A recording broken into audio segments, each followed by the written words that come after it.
Hi friends, it's Miss Kiko.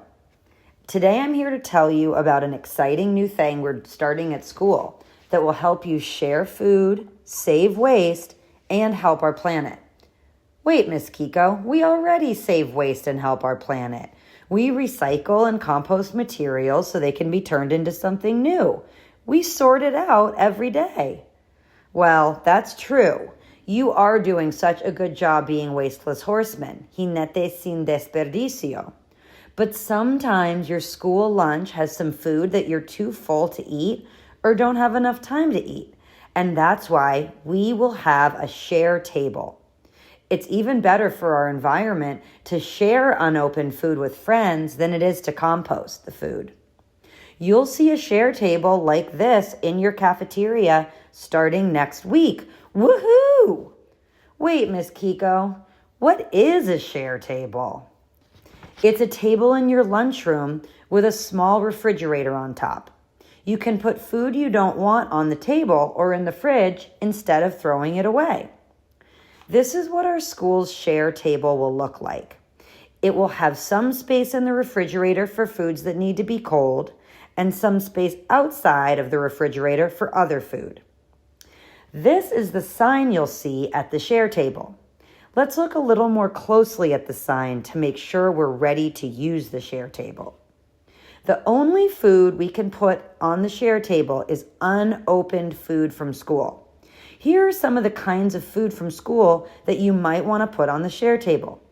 What do you think? Would you put these items in the refrigerator or outside of the refrigerator on the table? Yes. Cold items like milk, yogurt, and sliced fruit in bags go in the fridge.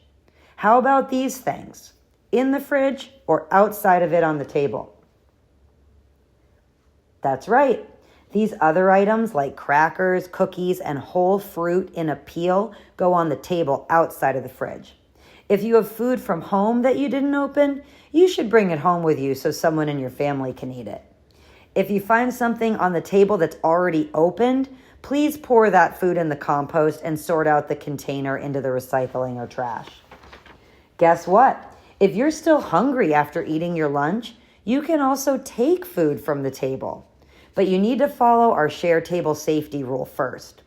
If you want to take food from the share table, you need to raise your hand and ask an adult first. You can see this student is asking before she goes to the share table to take something. Can you read what she's saying? What we eat is very important. Healthy food gives us energy to play at recess, focus on learning, and other fun activities. Food should never go to waste, right? So are you ready to save food, share with your friends, and protect our planet? Let's all be share table superheroes. If we see a friend who's going to throw out some food or drink from school that they didn't open, remind them to put it on the share table instead. Because we are wasteless horsemen. Somos jinetes sin desperdicio. See you next week.